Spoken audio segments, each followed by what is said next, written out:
researched a lot. Yeah. I'm really good at research, and I research a lot of things, and then well, they don't know. I'm an overthinker. I will overthink the overthink. So what you saying is, as you think, your thoughts are thinking about those thoughts. Yes. Yes, so it takes me, I will talk myself out of something before I even start the something that I got into. Welcome everybody to the second episode of Elevating Entrepreneurs. I am DeConte Allen and I'm with my lovely wife. Shanae Allen, hey. Yes, yes. So we are here. We are here with the second episode. And one of the things about recording yourself and I guess you could say providing content is you get a chance to kind of fix some of the things that may be broken but not really broken. Really just kind of learn to see, one of the things I know about videoing yourself, you can kind of see things that you can kind of help to make it better, if you will. And one of the things I was looking at the episode when I was putting the YouTube portion, the video portion, and I was like, oh my goodness, why was I trying to look at the camera? Why was I saying and smacking and different things like that? And I was like, I don't talk like that normally. Why am I doing it now? What do you think? You think it's like a nerve thing? Yeah, Yeah, definitely nerves. Yeah. So we was like, yeah, I said, you know what, sweetie? I said, we just need to have a conversation and just invite you guys into our conversation. And I think it's going to go a lot smoother. Right. And, I was looking kind of chunky on that first episode. So, as these episodes go on, y'all just watch me slim on down just a little bit, My baby fine, though. You fine, girl. Anyway, so one of the things that I did want to make mention of, so in talking about the whole seeing how things are and making things better, I was thinking about the first time when we did our test run at the podcast. And so we did it, and I felt like it flowed a lot smoother because we wasn't being videoed. And we were just kind of engaging in that conversation too. And my wife, she listened to it. She was like, "Nah, we ain't gonna drop that one." But I felt like it was good. But I'm glad we have a starting point now, and so we can kind of build on that. Yeah, and then as we gradually get, into it more, we'll become, better at it, and y'all will see us get better at it. So y'all will be along for the ride, I guess. Yeah. So y'all will get a chance to see us grow. So I think that's an awesome thing. And so one of the other things that I think I'm going to do, so with the equipment that I got, I just pretty much got it to where we can kind of streamline, have nice, good sound, good. We just want it to be a nice experience, but I want to be able to give some more angles because on the video side, you kind of gotta to keep you engaged and actively engaged. Like when I watch other videos and stuff like that, I see like the different angles, like when I'm talking, the camera coming on, this, that, and the other. But we'll get to that point. But I was like, I could use what I have. I was like, I got 2 iPads. One of them, the kids done destroyed the screen on. Tragic. It still works. It still works though. And so the camera it works fine. So I was like, I could do a couple of angles on that. And so I may end up incorporating that just to get the video aspect a little bit more entertaining as we grow with it and everything. So, but I try to tell him that we don't have to have everything right now. Yeah. But it is what it is. When I get in my zone, I'm loading Amazon up. Cashing out. I'm telling you. So today's episode, as you can see it in the title, we want to talk about developing as an entrepreneur, and man, I tell you, I think it's nothing like being able to be developed. Have you ever had a mentor? No. I mean, besides me. No. Really? Yeah. Okay. Well, let me rephrase the question. Have you ever had a distance mentor, not like a hands-on coach or mentor, but somebody that you kind of seen making moves or doing things, but kind of mentored you from a distance without them actually knowing that they were mentoring you? I've watched people.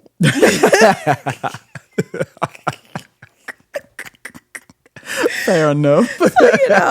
I've watched I've watched people on their journey and Yeah, was like, okay, I can adapt that and, tweak it a little bit, add that to my, yeah, kind of make it my your own. sauce. Yeah. So did you like so with that?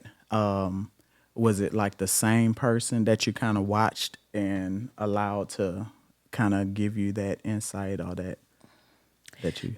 You know what? I actually got a little of everything from a lot of different people and just kind of mixed it up and came with my own little secret sauce, I might say. I got you. I got you. I well, I like to say I've had like some mentorship. I think kind of a combination of hands on and distance. And I think it was kind of key in my development because one of the things I know as entrepreneurs, we'll do a lot of research. We if we're something that we're kind of interested in, we'll start doing research. So naturally, we'll gravitate towards those people that's kind of doing or showing the things that we're looking into. And I think that's a form of mentorship. Would you say? Yeah, Maybe. yeah. Yeah. I researched a lot.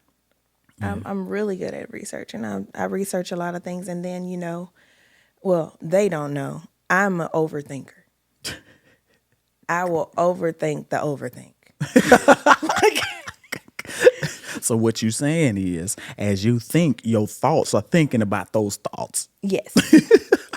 Yes, so it takes me, I will talk myself out of something before I even start the something that I got into. So it's like I have to research something. So perfect example. Before the whole virgin hair thing started, with a lot of people, my mom has been wearing like Indian hair since I was like a little girl. And it was this lady downtown LA who sold the Indian hair. But this lady, you would have to go to her house, and all she had was the raw hair in bulks. And she would have to sew it on the weft. So you would have to sit there, and she would like stitch this hair on the wefts while you sat there. So, but only like the exclusive people knew about this lady or whatever. So So your mama was exclusive. yeah, back then my mom was what my mom was the joint back then. Good. But so we would go to this lady, and then as I got older, I was like, they have, they when everybody started like, I would start seeing, I was like, you know what? They were talking about the whole virgin hair thing. I think this was back in like 2006, 2008. And I was like, I want to sell hair. So I was trying to reach out to my mom about this lady or whatever. And she was like, I hadn't heard from that lady in years. And so I was like, I don't want to do my research. I was like, I know the lady's from India. Yeah. And I know she would go to India and get this hair. And so, man, I found my own hair supplier, but I was so nervous to sell the hair to other people. Like I bought the hair. I was like, you know what? I got to test this hair out. I got to, you know what I mean? I was so nervous to buy it because it was from overseas. So I had to figure out how to get the hair or whatever. And then, back then sending money over there, you don't want to send all this money and then somebody keep your money. Yeah. Yeah. So I was like, okay, then that's when the PayPal came in. PayPal wasn't real big back then though. So it's like reaching out, trying to figure out how to work PayPal and get an account with PayPal and then I realized like, oh man, like, so if they don't send me this, I'm gonna get my money back. Man, that was after that. I was like, okay, cool. So I started ordering hair and stuff, but still, I was still too nervous to sell the hair because I was like, man, what if they put something in the hair? Somebody be allergic to the hair, and I would get sued. It was just a whole bunch of stuff. I was just overthinking it just too much. But I had met so many people who would be like so interested in my hair. So it kind of was like I had to, you know, get to it basically. Yeah. Like, cause it was, my clients was like, we want some hair. But I kind of overthought it till they was like, girl, just give us the hair. I gotcha. So, so I think if I heard it correctly, I see that you did some research after you encountered this lady, and then you had like some thinking and then some overthinking in the process to be able to try to analyze even getting over certain hurdles to. Well, let me ask this before I go there. Is that how you got into ordering hair? So that was the experience. So after that encounter, that got you into ordering the hair and stuff. Okay, interesting. Never knew that. So okay, so with that, would you say when did you know that you were an overthinker though? Oh, that was since I was a kid. I overthink everything. Straight up. Yeah. Yeah. So that's interesting. And y'all, our kids are here and they are doing the most. But look, we do what we do. We podcasting around here. And so in developing as an entrepreneur, what would you say was one of like the or what would you say is one of the key ingredients to your development as an entrepreneur? Trust yourself. Ooh, that's good. That's good. Trust yourself. Try not to overthink too much because you'll overthink so much that you talk yourself out of something good. You know what I mean? And you're going to make mistakes. Yeah. You know what I mean? But if you don't try, that idea that you overthought and talked yourself out of,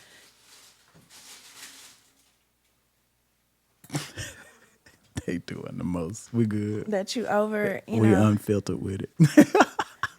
y'all, all that noise is our children that we told to come in here quietly. They're TikToking and they can actually do that in their rooms. Doing the most. But yeah, so you'll talk yourself out of a great idea and you'll prolong it so long that that idea that you thought about, somebody else end up doing it. And then Yeah, you're yeah. going to be looking like, Be feeling some kind of way. yeah, like, oh Man, man, I've been thought about that. I should have, you know what I mean? what you say? But it still doesn't mean that you can't do it because, just because somebody else does it doesn't mean you can't do it. Johnson and Johnson make lotion and everybody else. There's so many people that make lotion. So, I Facts. mean, Big facts.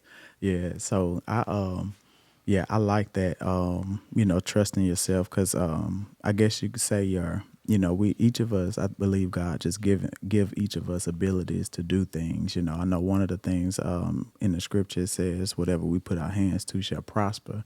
But if you don't put your hands to nothing, how can God get an opportunity to prosper it if you're not doing it and you ain't trusting the abilities that he's giving you enough to even do it, right? right. And so, I think too, one of the key things for me, like in my development, was probably like reading and then just I guess kind of getting exposed to people that were doing things differently than what I was used to seeing. And that was like real big in my development and in my growth and stuff like that. And I just feel like there's so many different avenues that you could take to develop as an entrepreneur. I think, well, your upbringing was a little different from mine because you got a chance to see how your mama could move as an entrepreneur, and I didn't have none of that, so you were able to kind of see some of it. Like, you want to say something? You already knew that was gonna happen. They just ain't gonna do right, you know what I'm saying? But like I said, it's gonna be like that sometimes, so we just work with it. Yep. So, but yeah, so Go. Go in the room. Get the stuff. We told you to come in here and be quiet. It can hear everything that's going on. Get the stuff and get out of here and don't come back.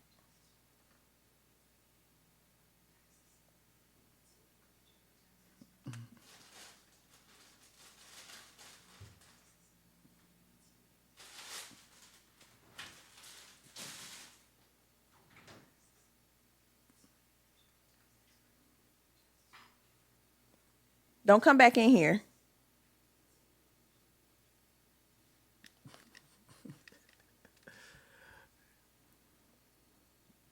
You already knew that was gonna happen. You ready? I don't even know what the last thing we were saying. You said I had the time to watch my mom develop and, to watch her do her entrepreneur thing and all of that. Okay. And I forgot after that. Yeah, I'll work it out. So I'm gonna go. I'm gonna go back because when I get ready to do the audio part, I can make it smooth part when I edit. Only thing is You want to start over? no, we're good. We're going good so far. Like I said, some of that stuff is just gonna be is what it is. All right, let me see. Because I was. Okay, looking some kind of way. Yeah. So in case y'all didn't know, we had a brief moment where we had to do a little correcting for the kids. Well, Mama had to get on to them. You know what I'm saying? So, but so and backing up, the one of the things that I know that I didn't experience growing up was seeing any type of entrepreneurship before me. Like my pops, he was big on getting a good job and just going to work and paying your bills. My mom, she worked, but none of them. Nobody ever talked to me about entrepreneurship. Nobody in my family. I never seen nobody doing anything like that. So I wasn't exposed to none of that. So it was kind of interesting how I was able to venture off into that avenue. I was like, man, I don't even know what triggered that. You know what I'm saying? Because most of the times, when you grow up into something, you kind of like follow that pattern. And so one of the things that I would see in my dad, like I had a big, strong interest in electronics, which I still do. Excuse me. Which I still do. But I didn't see entrepreneurship. But if I had seen it early on, like how would that have impacted my life, right? As an entrepreneur, because, apparently it was in me. I just didn't know it. And then I know you said that your mom, she was pretty much an entrepreneur, but she wasn't really, I think you said she didn't really like save the money. Or how did you say it? I don't know. You said She wasn't financially responsible. Right. And so, but I think that kind of happens to a lot of us, once we start making money quickly. I think we go through a phase, and I think that's too a part of the development because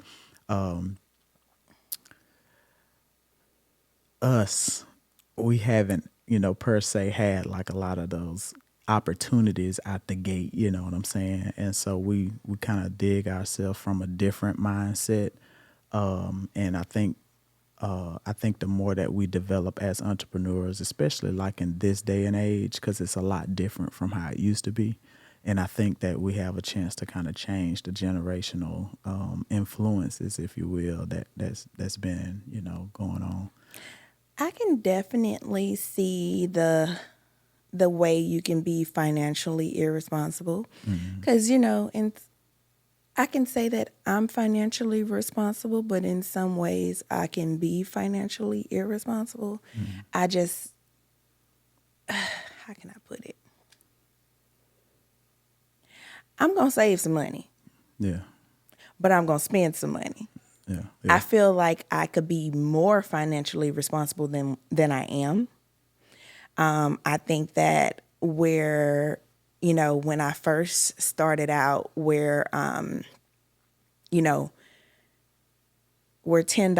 used to be, well, let's put it like this: like now, $1,000 is like $100. Yeah. You know what I mean? You know what I mean? Yeah. Versus from back in the day to now. yeah. So like you spending thousands like Like it ain't once. nothing, yeah. You know what I mean? It's like versus where, back then, you spend $1,000, that's like a whole month. You don't spend $1,000 in a whole month. Yeah. Versus now it's like you done spent $1,000 in one day and you like a couple thousand in one day and you like, whew, Yeah. when that happened, like I Yeah. did that, Yeah. So That's when you start looking back at your financials and you like, wait a minute. yeah, Oh, would you say this? Okay. So would you say that like if like say this is what I noticed. So like if business kind of slows down and the income isn't coming as fast as it was or as steady as it was, and so when you see like certain things like the account is not actually sustaining itself or growing, but it's kind of getting a little lower, would you say that that would make you start going to see how you were spending? yes, Yeah, that's what cause that's what happened to me.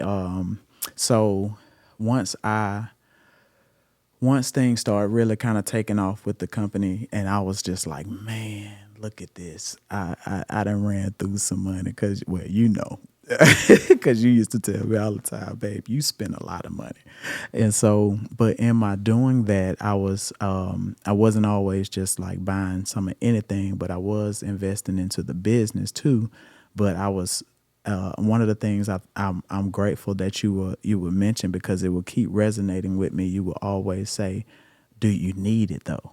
Do you need to get that much? Do you have to?" You know what I'm saying? And so I was thinking of, okay, if I go ahead and get it, because I was looking at my timing. So if I'm going to the store, I might as well get enough to where I ain't got to go back as quick, right? But not realizing that, hey, if I get like a certain amount and then I utilize it to grow the funds and then come and let's say get like a month worth of inventory. I have to put it in a scenario. So say I get a month worth of inventory versus 3 months worth of inventory. All right. So if I get the month, then I can go ahead and make that money. But also I still I got 3 months worth of income that I could have purchased the inventory with, but I just did the month. So now I'm growing that amount or getting that amount of money to come in, but I still have some other money that was allocated for inventory.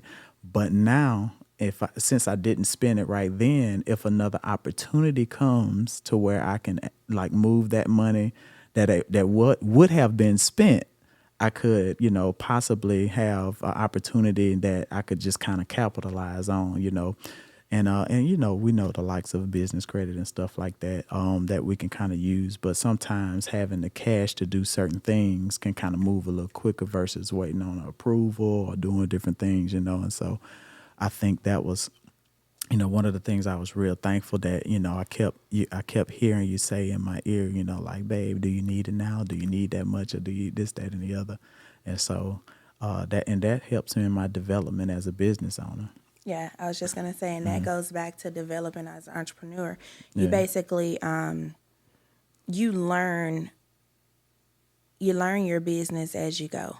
yeah, You're learning, you're learning from your mistakes that you're making. You're learning what what you need and what you don't need, what you need to do more of and what you can cut back on and things like that. So it kind of helps. But I always tell people that like, the service business is like the best kind of entrepreneurship to be in because you can make the most money spending little to no money, basically. You don't need much. yeah. I'll say I won't say it's the best, but I'll say it's one of the easier ways to Yeah. make money without actually needing certain Yeah. things. Yeah, and the reason is because if you can leverage those services, because a lot of times in the services business it requires your presence, or if you put things in place like employees or people, then you'll be in good shape to where you're not too much hands on, but it also puts you in a position to where you can kind of control the flow of your money and you can move it in other areas. Like one thing I like that you do is that you diversify, but it's all up under the umbrella of the things that you do in the beauty industry.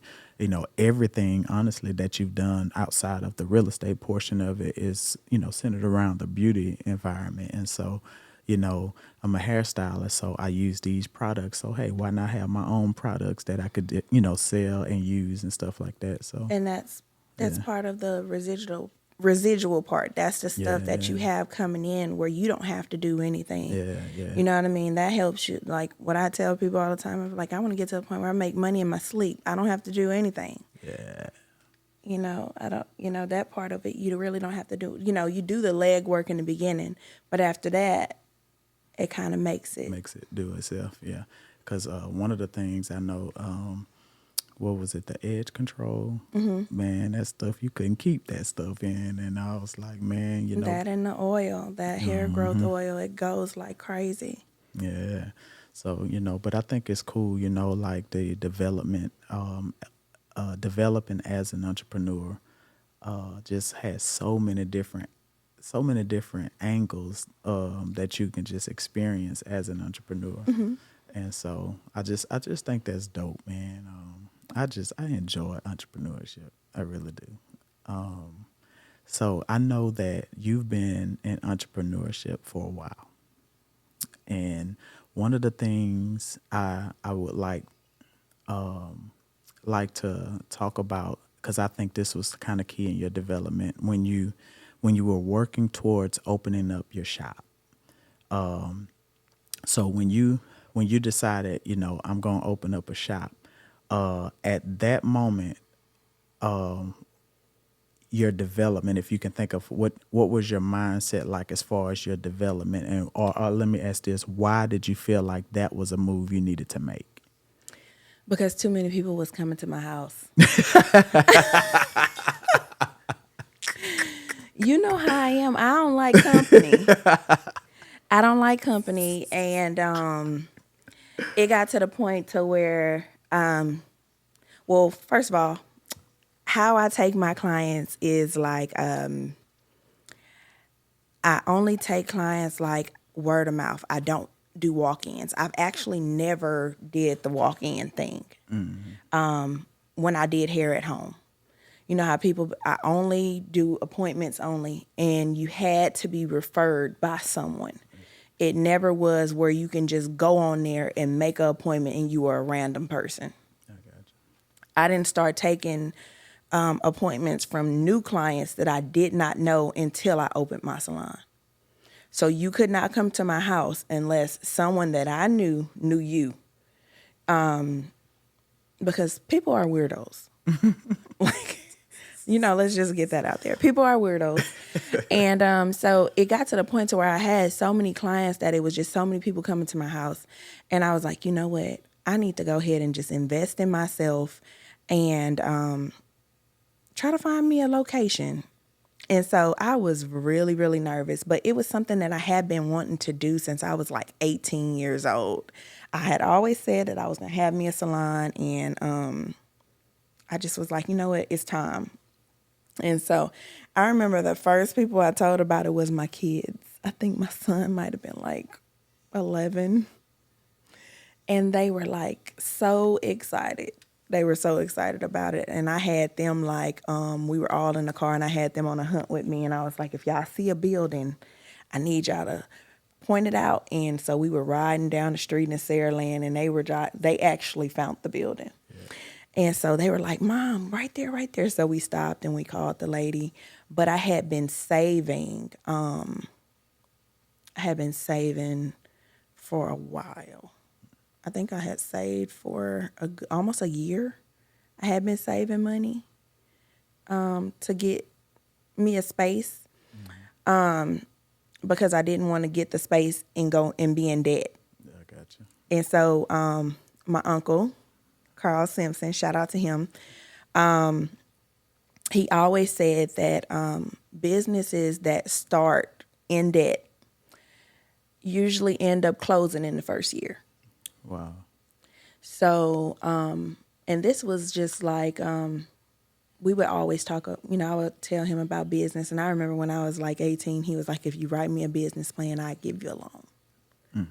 Did you write it? No, because I was like, I don't want to do all that work. But yeah, he was like, I'll give you a loan to start your business if you write me this business plan. And yeah, I never did it. Man. I should have. I would have been in business. Yeah, I was going to say, So if you, well, think about this though. So at 18, if you'd have wrote the business plan, well, for one, you kind of would have had a roadmap to follow because you had the plan, right? So ultimately, you probably would have been successful. But given the thought pattern at that time when you were 18, what, outside of you saying you don't want to do the work, what made you say, I'm not going to do it this way? It was me thinking like, he gonna give me this money, and I'm gonna be in there working, and I'm gonna have to be giving all this money to him to pay him back. That was my thing, and I was like, I don't want to work to pay somebody back. Yeah. You know what I mean? And then it was the thing that he told me about going into business and already being in debt. I'm like, shoot, if you give me the loan, I'm still gonna be in debt. Yeah. You know what I mean? Yeah. And so I was like, even though you are my uncle, I'm still in debt to you. Yeah. You know, so You didn't think you had no grace there, just, Unc, I ain't got it this month. You know what I'm but you know what's so crazy is like the whole overthink thing. Yeah. I'm kind of OCD too. I don't like the old people. I don't. Old people. It sounded like you said old. No, I don't like the old people. Yeah, I Like got that gives me anxiety. Yeah. Knowing that I owe something, like it freaks me out. Like I have to pay it. you. You know, it'll just bother me all the time that I owe it. And so no matter what, I'll be upset, but I'm going to pay it. You know what I mean? And I'm like, I'm just working to pay somebody else. So yeah, no, I don't want to do it. So, like I said, I was working at the house and I was saving, and I literally was like ordering a chair a week. It's crazy. But And that's smart though. and I was like, so I bought like it was like a station. It was like a lady in Bay Minette. Yeah. She was selling like her salon stations, and they were like slightly new because she just revamped her shop. And so I bought her salon stations from her. And basically what I was doing was I was ordering a chair a week, and they were on back order anyway. So they were holding them. And so I was like, okay, I got like 4 chairs. And then I got the salon stations from this lady in Bay Minette. And I asked her, I said, well, can you just keep them in your storage until, she was like, okay, cool, if you'll send the money. And I was like, okay, fine. I had went to see them and I paid the lady or whatever. So I was just kind of gradually buying this stuff. Yeah. And I hadn't even had the building yet. Straight up. So then, and like I said, I had been saving. So once I finally found the building, So you started buying the stuff before you even found the building. Any conversation about the building to anybody per se, like you hadn't reached out to nobody, but you see that's dope. Because all that tell me is that you had some kind of drive in you to this has got to happen. well, remember I told you that I would have these dreams. Yeah, yeah. So I would always have these dreams, and these dreams would tell me to do stuff. And I would think it was the craziest thing, but my crazy tail self would be doing it. You know what I mean? So I was like, you know what? This can't be nobody but God. So let me just do what it's saying do, and I'm just going to do it. And, if worst case, I'm going to have these chairs and we're going to be sitting up in here in this front room. So I would have these dreams telling me, but the dream told me that I was going to have my own shop. So Yeah. I did whatever I was going to do. But at the same time, somebody else that I knew was telling me, why are you going to waste money on a shop? And you could be right here working and doing this. And I was just like, no, I'm getting my own shop. So I didn't even tell this certain person that I was getting a shop. It was just me and my kids' surprise. That's what I told the kids. We gonna have this big surprise. And we can't tell nobody because it's just our little secret, and it's going to be a surprise. So me and the kids went and found the shop, and then it was crazy because if anybody knows Saraland is expensive. And I ended up finding this shop, and it was $500. Nice. $500 a month, and it was huge. Straight up. And so I found it, and I was so happy. And We finally told this person, but we was already had everything delivered in there, and we just needed the chairs put together. So me and the kids had been setting it up and everything, but we couldn't get them chairs put together, so we needed some help. Straight up. And so, but yeah, it was dope though. But I had everything, and I was debt free. That's awesome. Yeah. So from that point, how would you say just to fast forward through your experience having the shop, moving from the house, moving to the shop, how would you say as an entrepreneur that developed you? I think it was great actually. My clientele got even bigger with just me being there. Oh, excuse me, y'all. But I did realize that it wasn't for me. Straight up.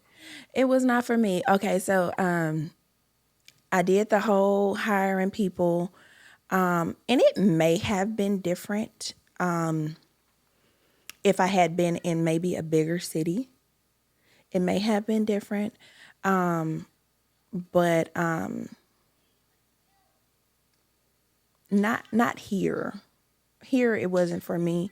For one, I would say anybody who's going to open a salon, you should have strict rules. I say that you should do a lease for each individual stylist that you have in your salon. You should do a security deposit for that and a key deposit, meaning that have them, pay a deposit to return the key because those locks for commercial buildings are expensive. And if they don't return that key, or if they make, really honestly, you don't even want that key back. You want to change the locks because, and the commercial locks are more expensive to, you know what I mean? Just because you want to, for the safety of everybody who's working in the shop, you don't want anybody who used to work there having a key to the salon. And then too, a lot of stylists shop hop. So you want to have a minimum. I did do you do want to have like a 30-day grace period just to see if they're a good fit for you and if you're a good fit for them. So basically after that 30 days, either, hey, do you want to be here, or, or if you don't think that they're a good fit, hey, it's not going to work out. Because, a lot of, like I said, a lot of stylists, they'll shop hop, they'll go from shop to shop. And that's kind of when you're trying to run a business, like you having people, 1 month they're here, 1 month they're at another shop, 1 month, you know what I mean? It's not beneficial to you. You know what I mean? And really, it's not beneficial to them neither, whether they know it or not, because clients get tired of running from shop to shop to shop to shop with you. You know what I mean? And it's sometimes it's hard to keep stylists, and it has nothing to do with you or your salon. It's just that they lack the consistency or whatever.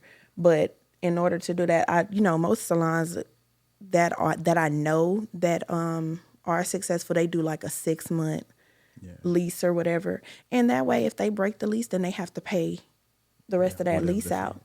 Because it's like a waste of your time. Like, you know what I mean? So if they do a 6-month lease, do they pay you they pay you monthly, or they pay the entire 6, or how does that? Well, they pay you week to week. Oh, week to week. I got you. They pay you week to week. But, you can do like a 3-month lease. You can do a 6-month lease or whatever. It's really just up to you. But it's kind of not beneficial, for them to kind of, it's wasting your time. You can get somebody who actually really want to be there. Yeah. So in that particular business model, it's something I just thought about. So if you have the lease instruction, they pay you from week to week.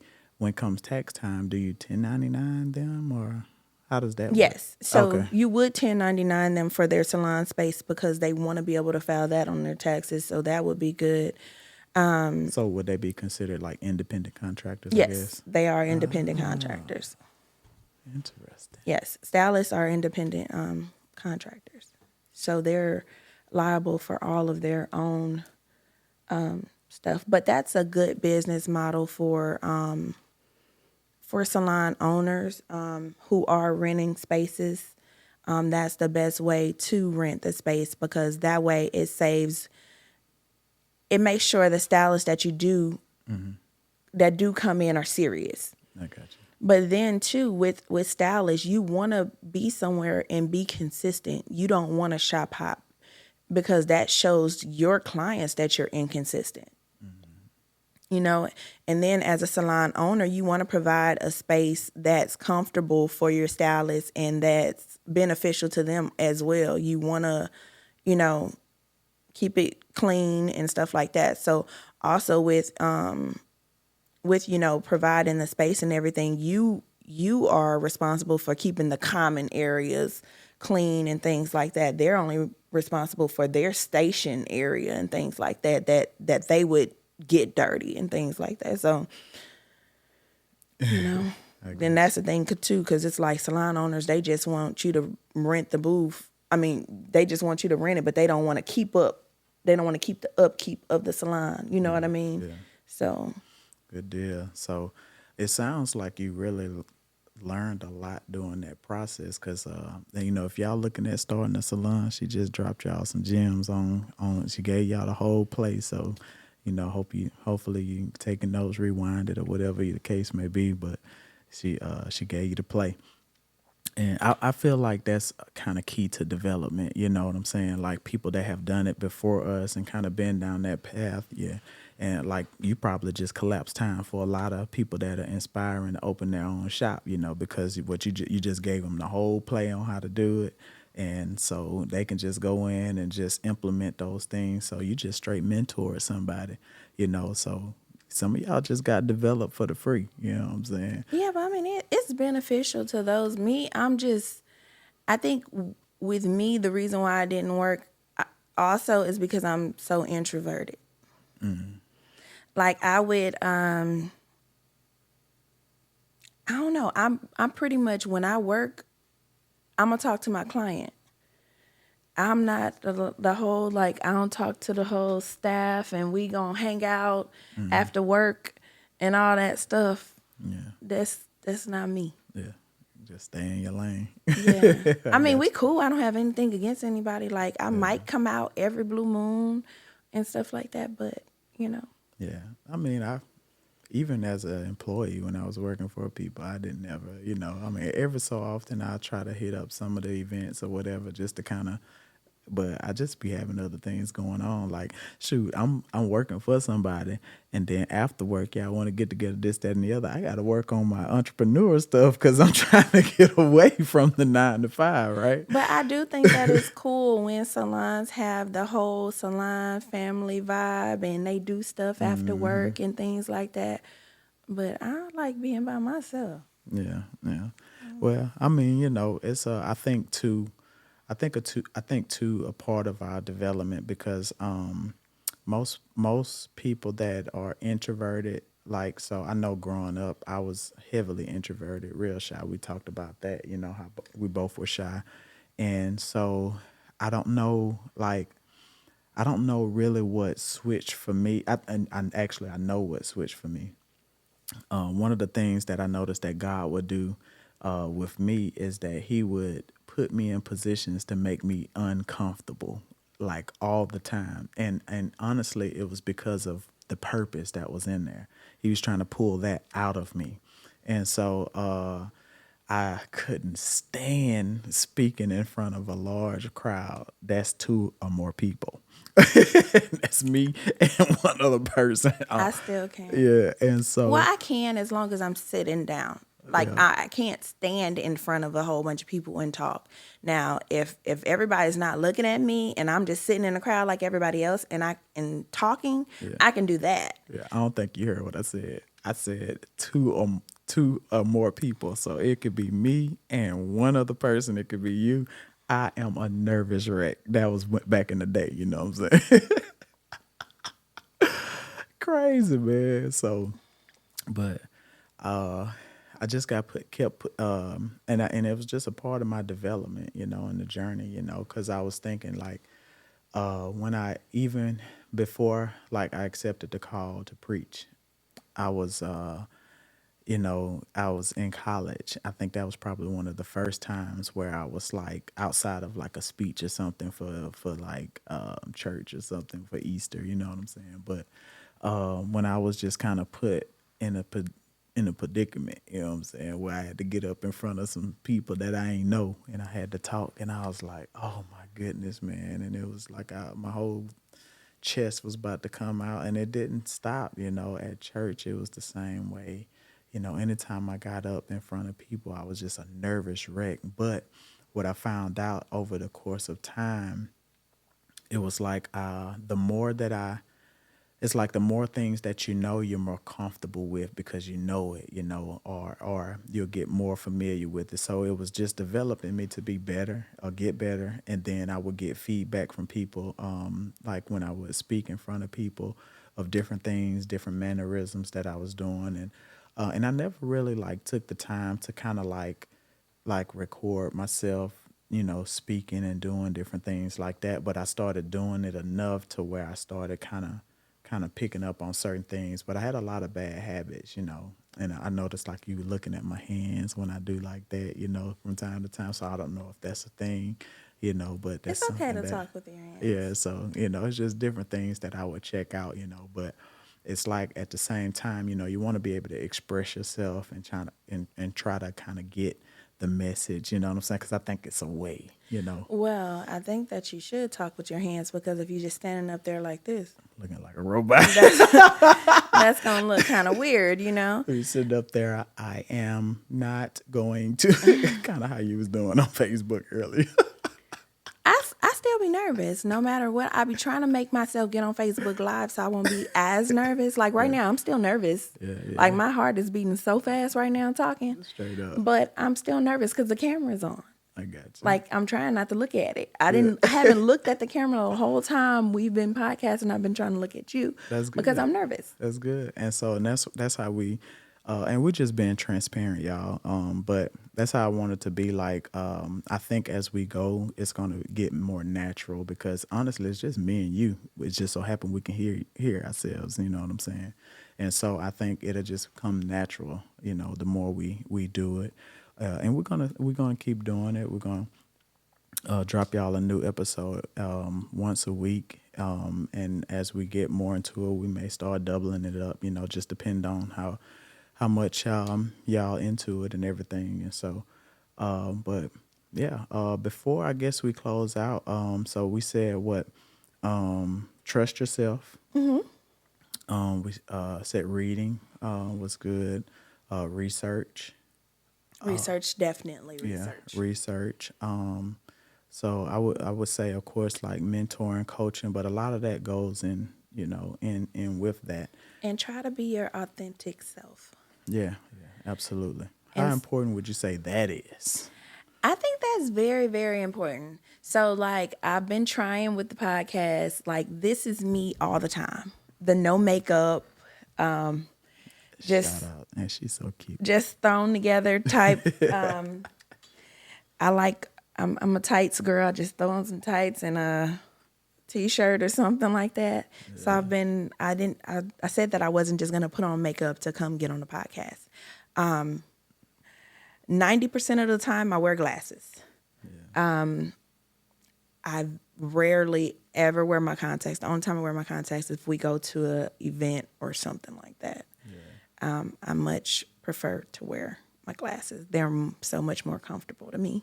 Yeah, and plus, I think it develops your eyes because we all know you're half blind. You didn't need to tell them that. Yeah, but I think we've done a good episode for you all. Y'all drop us some comments. Let us know what you think. Let us know if we helped you out. Or also, as my wife said on the last one, anything y'all would like for us to talk about or touch, just drop us some comments. Let us know. Also, rate us on the podcast. We're on all the platforms that you can listen to podcasts on. So make sure to follow us on those platforms or your favorite platform. We on Instagram. Y'all will see all those links if you're following us on YouTube. Make sure you follow us there. It's I am underscore DeConte on YouTube. That's where we'll load the podcast and everything. Also follow us on IG. Mine is I am underscore DeConte Allen. Oh no, it's just DeConte. Yeah, I am sorry. I am underscore DeConte. And yours. I forgot. And mine is at she, SHE underscore SSUCHADOLL at She's Such a Doll. Yes, yes. And so we will, I guess, catch y'all in the next episode. Y'all be sure y'all subscribe to the channel and follow us on those podcasting platforms and give us a high rating. We'll love it. It helps us to get the podcast out there and continue to drop these dope episodes. Bye.